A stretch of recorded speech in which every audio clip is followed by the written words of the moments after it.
What's going on, y'all? So listen. What's going on, y'all? So we are back again for another episode review of The Shy.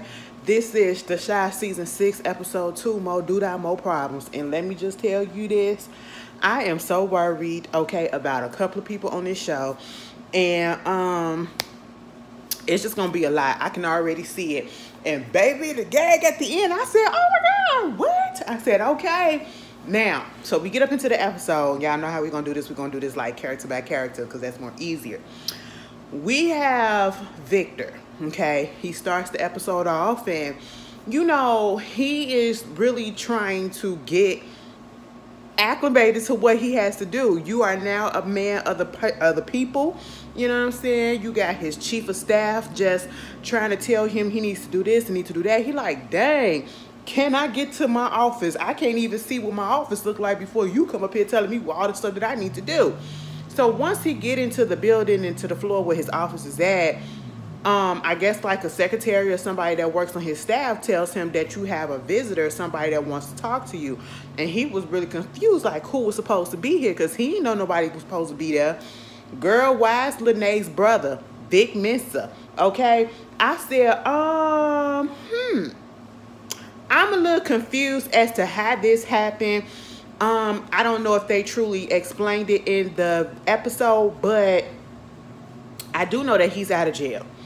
Now, we all remember the reason why Lene is with Kevin's parents is because, you know, her and Kevin are friends, and it was a situation that was going on where she was staying with, I believe, her sister and her sister's boyfriend, and they was just doing a whole bunch of mess.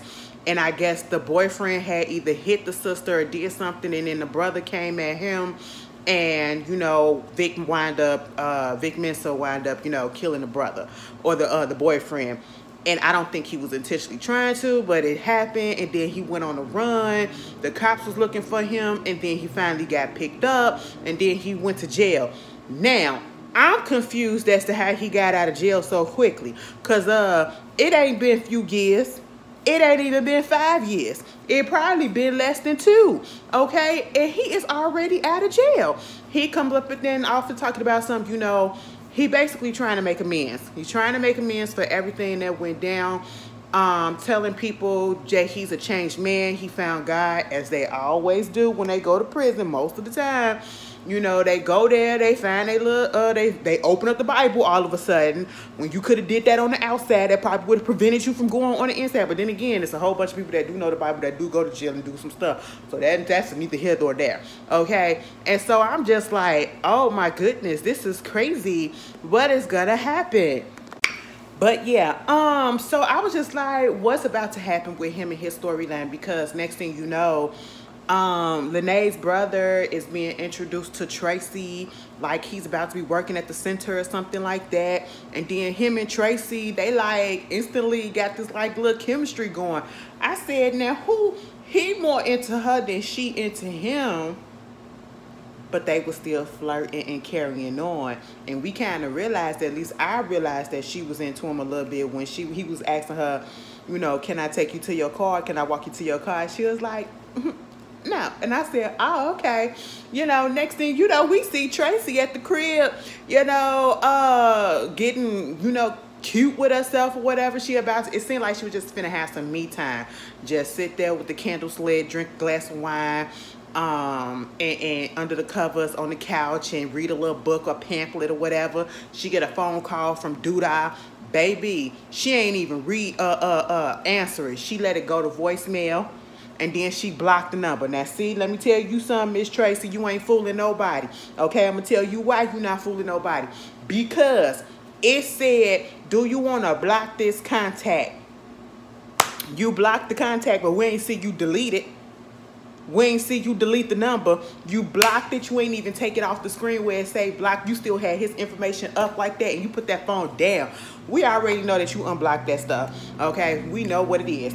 Moving on from that, Vic Mensa, I can't remember his name on here, but either way, he wanted to meet his sister again, and we already know that she's staying over there with Kevin's parents. And you know, I do appreciate the fact that they did let them see each other. He basically trying to act like he's a changed person, and I don't know if this is going to be a real thing or is this going to be a temporary thing where, you know, he learns his lesson. He's no longer doing the things that he did prior that got him into the trouble that got him into the trouble that he was in. And so, you know, he was talking to Lene, and she was very happy to see her brother.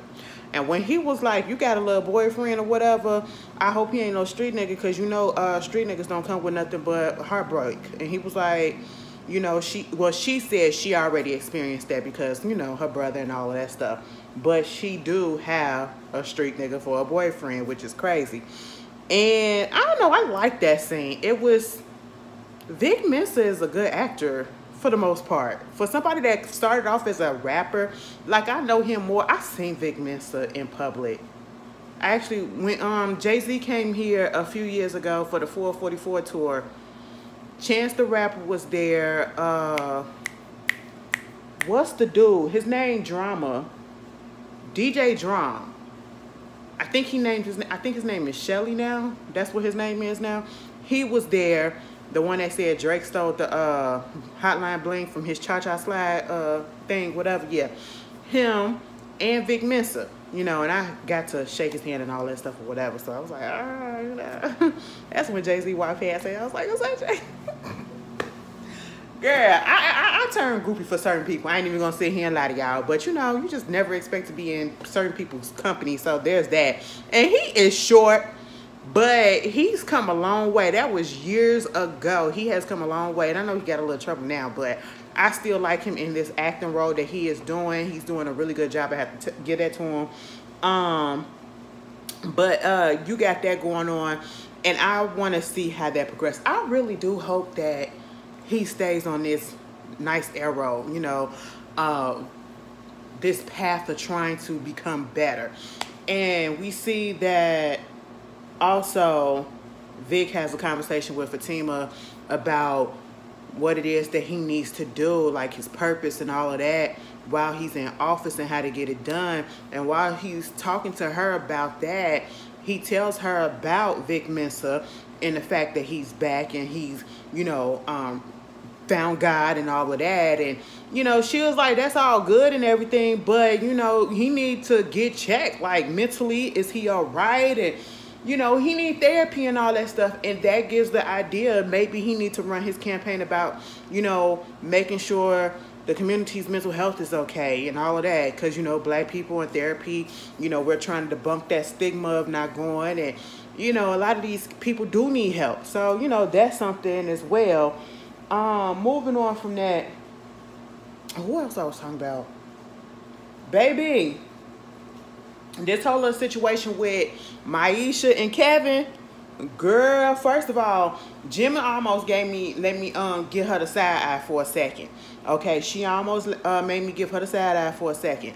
So the first thing that we see Maisha, she up at a store and she look for some clothes or whatever, and Jimmy is there with her, because y'all remember Jimmy is her manager, okay? And, you know, Maisha trying to find her own taste, you know. She don't want to follow the trends, but she don't want to be in no cheap stuff or whatever. So she going back and forth with Gemma. Gemma want her one way so that she can get on out there. She want to be another way.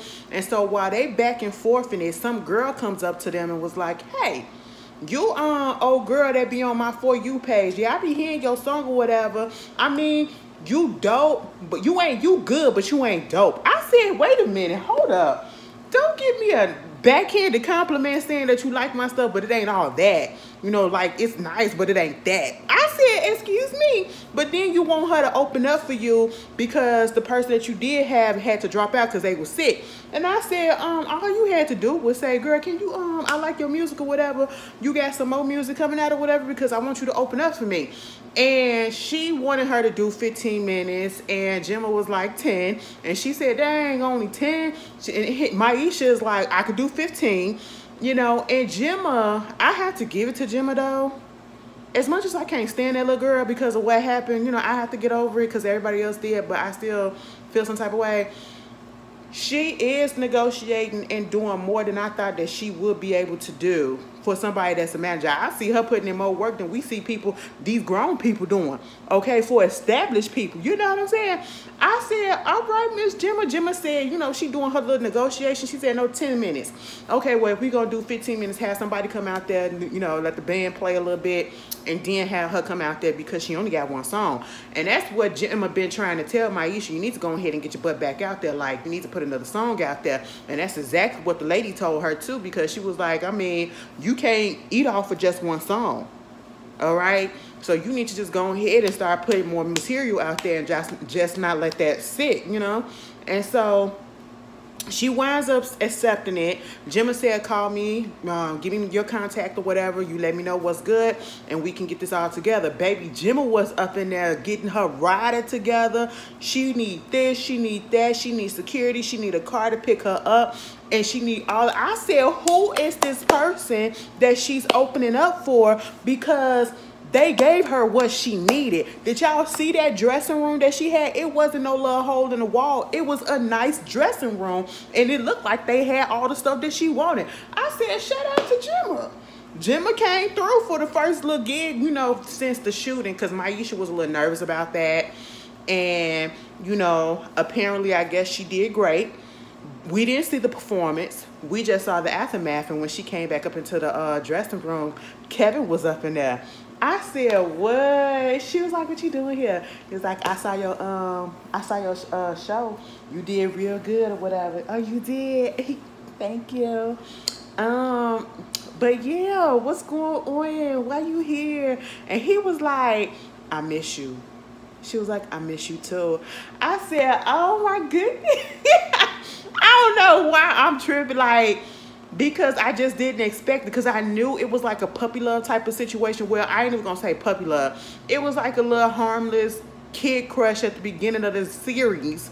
I think like in season 1. And then to come full circle where they meet back around and they finally actually finna do something. And, you know, it's about to be one of those situations where they're going to have to put it under the books. You mean keep it undercover, I should say. Because she said, what are we doing? He said, we don't got to put no label on it. I said, I don't know about that. All right, because I feel like you're trying to have me. Because he said something when she said, I don't want to tell Papa yet. And he was like, cool, but I think he said something about not telling somebody else. And she said, what, you don't want nobody to know? You ashamed, or you trying to hide me? He was like, no, I just don't want nobody all up in our business and stuff. And on the one hand, I understand, but also it's like, girl, I wouldn't want nobody to know just yet, because it's going to cause some turmoil. And I just feel like it's not, I don't know, I'm here for it.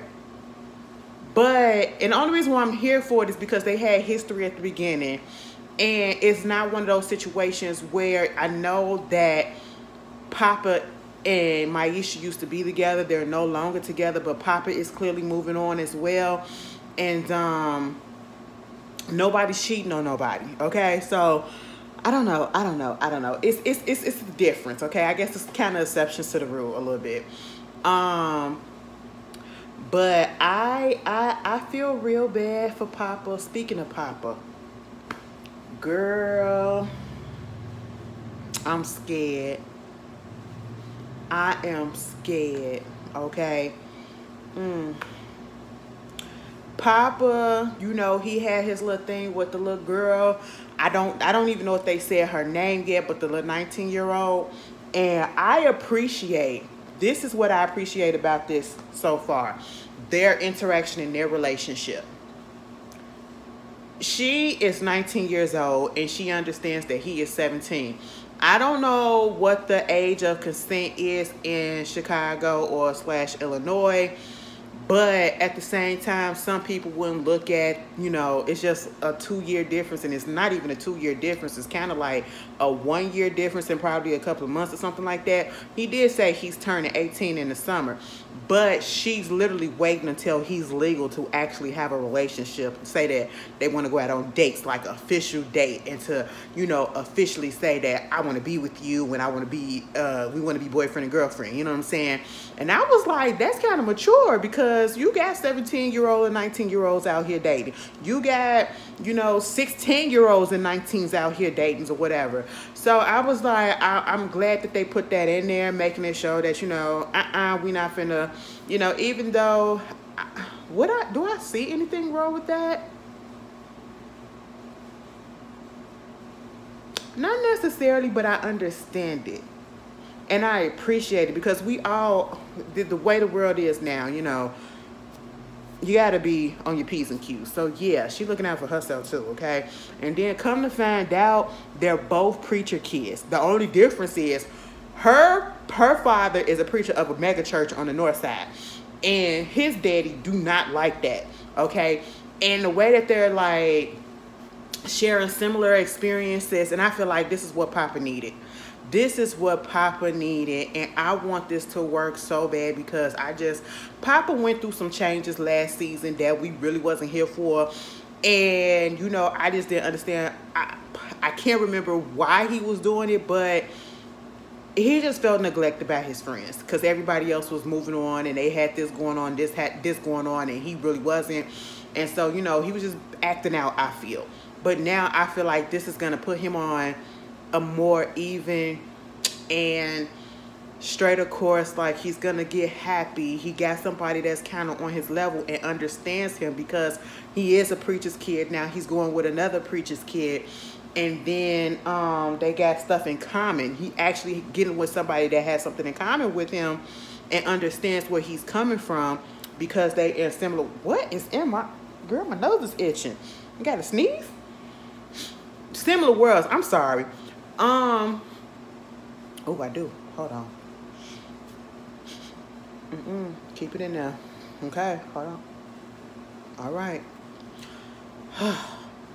I ain't edited it out, girl. Similar worlds and everything, and talking about the music that they was allowed to listen to or not, and how he had to sneak and listen to one of her father's sermons. And he liked the one with basically saying if we're people of the kingdom or whatever, we should be living like the people of the kingdom, and that means it's okay to have, a lavish lifestyle, the nice cars, and nice houses and the designer clothes. I said, to a certain extent, you ain't got to be a pauper, but you ain't got to be so exuberantly extravagant when your whole congregation out here suffering. Girl, that's the part that I don't believe in. But they was commiserating on that. I said, oh, all right. It was really cute. Mind you, we had this scene also where we see inside of Papa's house. So Bakari is still there. I didn't realize that he was actually still staying with them. And this is going to test Bakari as well. Because basically they was having a little conversation going back and forth. And then the daddy, let me tell you something. The father who is playing the man that is playing Papa's father, they got the right person because they look like they could be father and son in real life. But they had a little back and forth going on about, them being on the phone and being on social media and all the stuff at the dinner table. And what you need to do is open up a Bible. I read my Bible on the Bible app. I opened it up yesterday. That was the last time I opened it up. And so, it went from that to him scolding him about going on the right path, and Bakari up there working with Otis, aka Douda, and he don't want him to do that, and he's basically coming down on him because he's like, this is not the course that you need to be on. That is the wrong way, okay? That's the path to destruction. You don't need to be on that. And then Papa has to come through and be like, it's cool that you want to say what you're going to say about this, but you can't tell us that we not supposed to be doing this and doing that and always be upright when you ain't been practicing what you preach either, okay? Because you also was working with Otis. You also did some messed up stuff, and you was arrested as well. I said, dang, Papa, he ain't put it all out there like that, but he basically said the pot called the kettle black because you can't tell us what not to do when you was actually doing the same thing, though. And he was like, you know what? Hold on. The mama came through and said, you don't talk to your father like that. And it was like, what the Bible said, basically, you should be able to call your parents out and all that stuff. Don't quote me, okay? Please. Somebody gonna be like, that ain't what you get what I'm saying. Because Papa said, I should be able to do that. And then the mama gonna say, well, the Bible wasn't talking about you. I said, now, hold up. See how they use the Bible to try to justify a lot of stuff and then try to twist and turn and interpret it to their own thing sometimes? That's the part I said, now, why would you tell that boy that? Because he was telling it right, okay? You know, you want me to follow the Bible, and I'm following the Bible. And you should be able to call your parents out. And the daddy, Bakari, was just sitting there like, okay, well, I'm going to just get up and leave and let y'all have this conversation. And the daddy said, no, you're going to sit here because you part of this family too. And then he started talking about how he know he made mistakes and he paid for those mistakes, and he tried to make it so that they won't make those mistakes, learn from it, and he want them to do better and all of that stuff. And then he said, because no sons of mine is going to be out here doing this stuff. And he made sure to put a plural, son. And Bakari caught that. That was the second one. And so at this moment, I feel as though if you look at Bakari's face, Bakari literally, I thought he was going to cry. I really did. You can see the emotions kind of build up a little bit if you paid attention when he said, you're part of this family, and then when he called him his son as well. You know, he didn't differentiate. He included him. And we already know the main issue with Bakari is the fact that he don't have a family. And people, when we saw him at one point, he was sleeping on a bench outside in the wintertime. Okay, he had nobody. And then Papa came through and let him stay at his house. You know what I'm saying? And his family took him in. And to hear that, that does a lot to somebody that already felt as if they had nobody. You know? And so it's going to weigh on him. And I just, he going to feel bad. Because I just know something bad is going to happen. And it's about to affect Bakari and Papa, and it's gonna affect their friendship / brotherhood that they have going on right now. Because we saw Papa's father at his church basically cleaning up and, you know, getting things ready, and it's at night. No, it really wasn't at night, it was during the day. And the dad turns around and was like, because he hears somebody comes in, and he was like, what are you doing here? Okay, you're not supposed to be up in here, you know. And kind of found out it was Douda. It was Douda dropping off some money basically to try to get him to do the same thing that he did before. Remember, he gave him the donation and he wound up going to jail or getting arrested for money laundering. And he said, that's because you didn't follow the instructions that I gave you. He was like, I did follow the instructions that you gave me. But the reason why I got caught up in this is because the boy that you had on doing this snitched me out so that he wouldn't get in trouble. And he was like, well, that boy is no longer working for me. I said, that don't make it no better. You know, he had Nuck and that new boy that was up there, you know, stealing the cars last episode. And he was like, you should never turn down a gift when it's given to you or something. Don't you know you shouldn't turn down a gift when it's given to you or something like that? I said, excuse me, mind you, it was the same thing that Douda had said to Emmett earlier in the episode, but we'll get there in a second. And the daddy picked that bag up and he said, and dropped it right back down and said, nah, we ain't finna do this. And he was like, you sure? He was like, I'm positive. Douda told him to go ahead, gave him to go ahead to pick the money up, and he walked out. They walked out. Mind you, we see Bakari the whole time looking in the window from the outside. He didn't come inside the church. He's just looking like, damn, oh my God, this is messed up. And so he's in a pickle at this point because he stays with them, and now he knows something is going to happen. And Douda scolded him for not coming in, and he was like, I stayed with him. And he said, and nigga, you work for me. But at the same time, before Douda left that church, he said, okay, Stanley, you know, if this is what you want. He was all up in his face. And I just knew right then and there, the way that they played that scene, the ominous vibe from it, I don't think Papa Daddy gonna be here any too much longer. Because in the previous scene before this, and I know I'm going out of order a little bit, I'm jumping, we heard Rob, who was Tiffany's boyfriend, say, Douda likes to kill people for fun. We literally saw him last episode kill somebody just because they were smacking their gum too loud. And now you got somebody that used to work for him inadvertently, don't want to do it no more, standing up to him, refusing to take his kickback and his money and launder it through the church.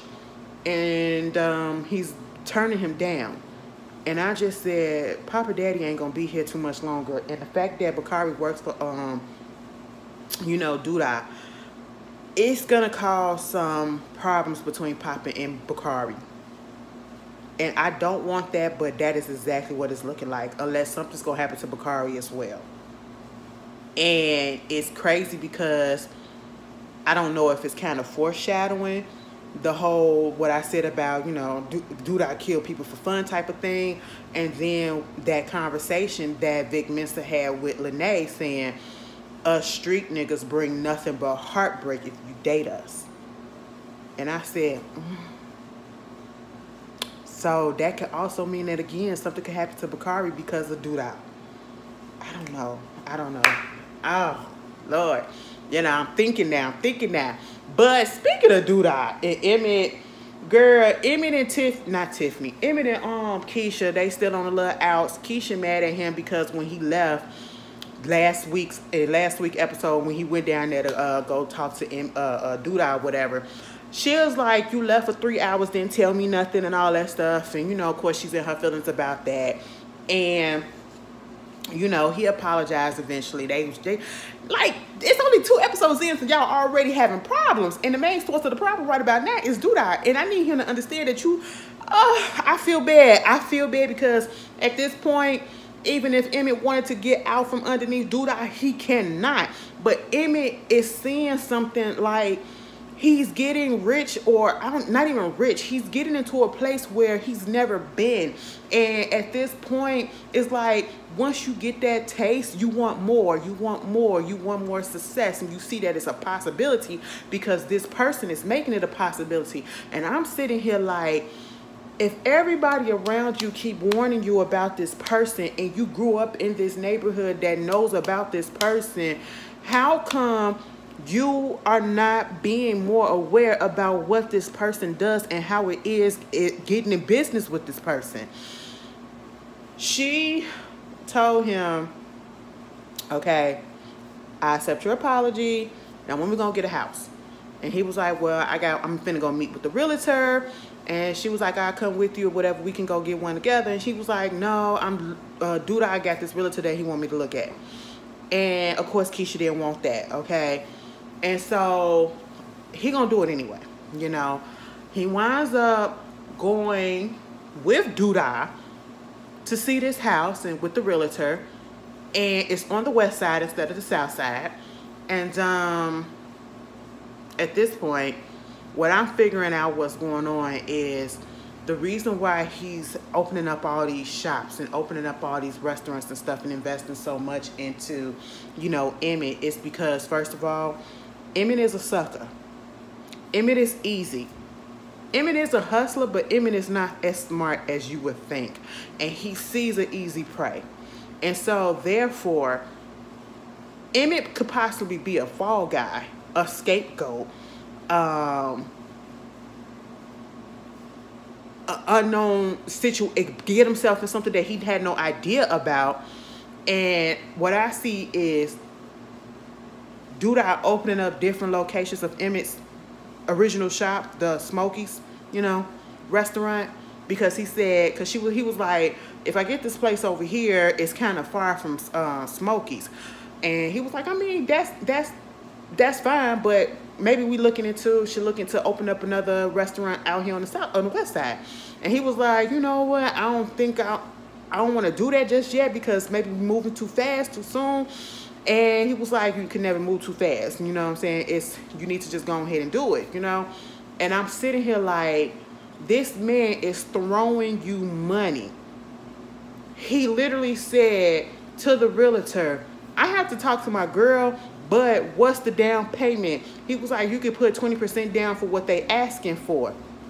He said, that's a lot of money, and I don't think I got that right now. And he was like, dude, I said, well, you put down whatever you can, and I'll cover the rest.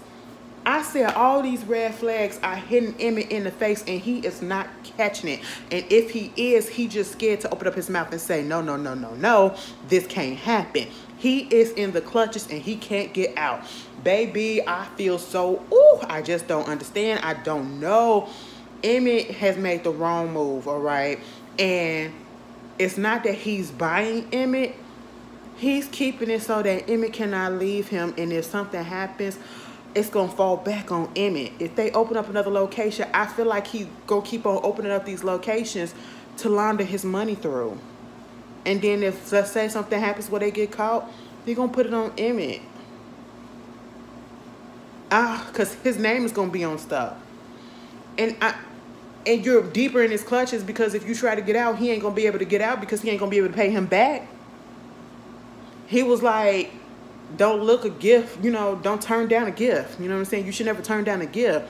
At one point, he wanted him to just go ahead and hurry up and sign up and sign the house on the house without even letting Keisha see it. And if it wasn't for the realtor that was backing up Emmett that said, my fiance would be pissed off at me if I was to go ahead and sign out on this house, a house or whatever, without telling her. Douda was upset at that. And because it's like, how dare you go back on what I say? You know, not pay attention to what I say, but you're going to listen to what the realtors say. My word is gold and my word is law. But he went along with it. Keisha did come down there and look at it. And she did agree to it. You know, she said, put my name on the mortgage too. And I said, girl, I guess. As soon as I seen, now, I mean, I understand being in love, whatever, but I can see the writings on the wall and I see who you working with. I'm going to have to step out for the sake of me and my child. If anything, for my child, okay? Because I don't want nothing to happen. And you got kids too, so it's just like, I get it. You're trying to make a living for your family or whatever, and you're trying to be this successful person, this businessman, but you're going about it the wrong way with the wrong person. Maybe the right way, but with the wrong person. That's just what it is. Then you got Shad. I feel bad for Shad. Shad is really out here trying to find himself, and he want to open up like this collector's shop, okay? And he don't have stuff for people to collect. He using his own vintage stuff, and he's, you know, doing it outside of his girlfriend's house, or I should say their house. And I don't know where they're gonna go with his storyline, because at one point, you know, it's like you're trying to show that it's hard for him to get back on his feet, and he feels as though the mistakes that he made in his past was taking him back and slowing him up or whatever, and preventing him from being where he should have been already, because he was in jail. He lost so much time, and then he come out of jail, he don't have anything, and he's just trying to do it the legit way. He's trying to stay on that legit path, right? We see him go to Smokey's, and Bakari even tried to offer him some money and offer him a job with Otis. I said, what? You got your freaking man. You lost your man, Bakari. I mean, Shad done been through all that. And he even had to tell him, no, you doing the wrong thing, okay? I'm gonna need you to get out of this, all right? Meanwhile, who else is in this episode? Girl, even Darnell. Darnell was trying to tell, Emmett about Douda, but see, Darnell was coming more so from, I feel like, he could see, he probably was thinking Douda was kind of like trying to buy him a little bit, buy his affection or whatever, or try to replace and be a father figure somewhat, because, you know, he's finding out that Douda gave him the money to get the car for Keisha, for Tiffany, giving him the money or whatever, helping him find the house and all this stuff and woo. And, you know, it came down to material things that he got. He was like, I mean, just because he got this and he got that. But what I really feel like Darnell knows who Douda is, but also Darnell don't want his son to have to be so close to another man and not him. Like, come to him for advice or whatever, but because he missed out on those years and all that stuff, so he probably got a little bit of jealousy going on or whatever. But it's a two-edged sword. That's how I feel. And I feel for Emmett. Emmett just don't know. He is in some trouble. Okay? Meanwhile, this whole situation with Tiffany and Rob, that is a storyline that I want. I did not think that I wanted to know this storyline, or did I even care? Okay, Rob Shumpert. Iman is cute enough to see you or whatever you. So, first of all, I feel like Iman is playing himself. If y'all seen the second season of College Hill, the Celebrity Edition, Iman was on there, and Iman was high as hell the whole time. He was so high, calm, and relaxed. That's how I knew he was high, okay? Because he was real, just relaxed, and don't nothing faze him. I just feel like that's just how his personality is. He is literally playing himself on the show, okay? And so Tiffany went to do a little drop, all right? She's still in the little weed business, and Dante, y'all remember Corey Hardrick? Dante, I just don't see, can I be honest with y'all? Now, y'all know Corey Hardrick and Tia Mowry used to be together, right? They're now divorced, I believe. And I know this is acting, but Corey Hardrick is a Chicago nigga through and through, okay? And I'm just looking at him on here and just looking at his calm, cool demeanor and how he is in real life. And I'm looking at Tia, and I'm just like, I do not know how that go. I do not know how they lasted as long as they lasted. I know she goofy, but he just kind of, so I just really would have liked to see how things really work for real, within that pairing of a relationship. You know, I liked them together. I did. You know, it was literally the yin to the yang, you know. They were opposites attract and stuff. But I know I ain't the only one. I just wanted to see how the dynamic truly worked, okay? Not from what was on the little reality show, if he was on there, because I can't remember, but I'm talking about for real. But anyway, so she dropping off stuff to Dante. Dante got this other dude there, and he already had some, you know, weed that he was up there supplying Dante, and it's more organic, it's more smooth, you don't cough up a lung or whatever, you don't choke on it and all that stuff, and he grows it himself, you know. And so at this point, Tiffany do take a little hit off of it. It was like, damn, if I was you, I'd cheat on me too with the weed, you know what I'm saying, getting his supply from her. Dante said, I mean, that's no shade, but I really only use his stuff. I just have you coming over so that I can see you each and every time. I said, what? Because I just... Child, she was like, I'm still with my man, and I'm not going to do nothing with you or whatever. And he was like, that's cool, but if you need something, just let me know. He basically said, if you need this dick, just let me know. I said, You know, Tiffany got dicks coming at her left and right. And I'm just like, wow, really? And so then she's talking to Rob about it and giving him a little taste of the little sample that she got. And, you know, she want us to think about going into business with old boy that was at Dante's house. And at this point, Rob was like, I don't know, because we still got Douda. And she was like, I mean, we can get from underneath Douda and go do our own thing with him. And I was like, well, no, because I just, you know, agreed to do this thing with Douda. You know, he giving me 15% off top. You know, it's a better deal than I ever got with my uncle or all of that. Or woo. And so they got to figure things out. They do have a meeting with old boy. And at first I was sitting here trying to figure out, like, why they got him on here acting like that? What is his purpose? And then it kind of felt like a repeat storyline, because y'all remember Brandon's cousin in season 1, 2, and even 3 when he wasn't there anymore.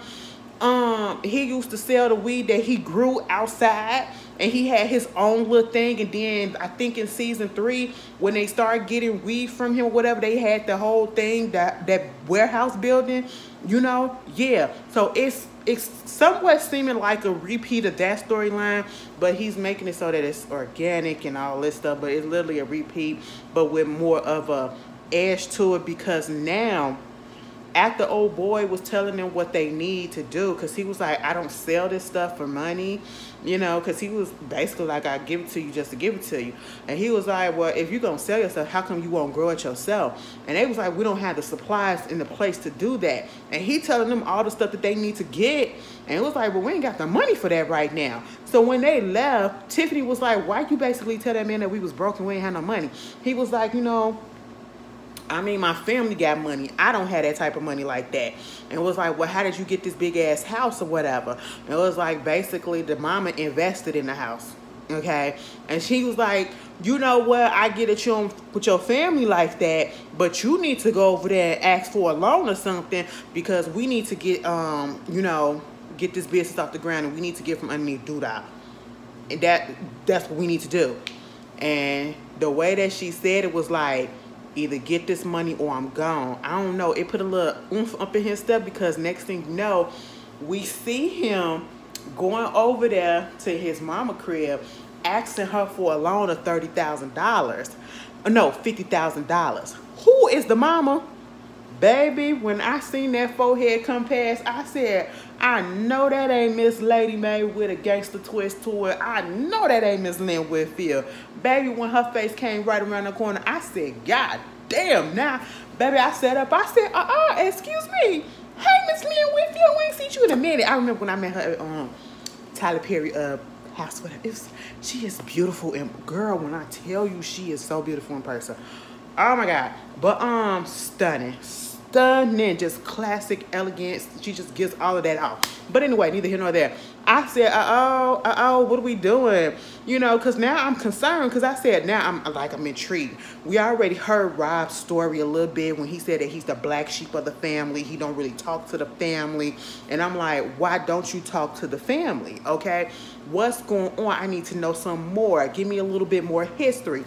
Baby, when he sat down and he told his mama that he needed that 50K, she was like, and what you gonna give me? Okay, 50K for what? She was like, listen, I'll give you 50K if you do this for me, okay? And he was like, what? And I said, oh, what's with the attitude? I need to know why y'all mad at each other. You don't mess with him or whatever, or he don't mess with her like that. She was like, I need you to find out who killed Quincy. Quincy was my big brother, and he was more so like a daddy to me anyway or whatever. And I was just listening to the history, like she was giving him all type of praises and stuff, you know, and it was real hurt in her soul about Q being dead. And she said, I need to find the motherfucker who did that. That's what I need you to do, and I'll give you that $50,000. And then he said something, and she was like, oh, you would do that over your, he was like, that's your family. He was like, I mean, just because we got blood don't mean that we family or whatever. I said, damn, what is the backstory? Why y'all don't get along? Girl, he said, you want me to find all of that? And then she said, listen, I need you to take care of that too. And basically what I got from that, because she got real gangster with it in her talk, and she was tearing up at everything. Quincy was like a daddy to her. More than a brother, but like a daddy. And she want to know who killed him, and then she want that person taken care of. That's what she want the son to do. Baby, Rob said, well, if you want that, you want all of that, make that 100K. I said, oh, shit. I said, what is about to happen? Girl, I am peaked, okay? But that was the Shy. You guys tell me how y'all feel. Let me tell y'all what time it is. It is 12:04 in the morning. All right, this is when I'm just now finishing. I literally had to rest and just calm down, because again, as I said in the previous video, my body been out of whack. My iron levels have been just up and down and just all over the place. So it just had me feeling really, really, really weird Saturday. And I just, but I'm finna put this up right here, right now. Y'all got it. And I hope y'all enjoyed it. And I'll see you guys later. Y'all put y'all predictions about what's going to happen in this season. Now that y'all see what it's going for, tell me what you think is going to happen to the characters. Do you think Emmett and Keisha gonna last? Do you think Emmett gonna wake up in time to be able to get out this situation with Douda? You think Papa Daddy finna get killed? I do. You think it's gonna have an effect on Bacardi and Papa's relationship? What you think about Vic Mensa character coming back? Do you think it's necessary, or if it's gonna cause some issues? You think him and Tracy gonna do something with each other? And this whole situation with Rob and his mama, like, what's going on with that? Y'all put y'all predictions and stuff down in the comments, and I'll see y'all later. Peace.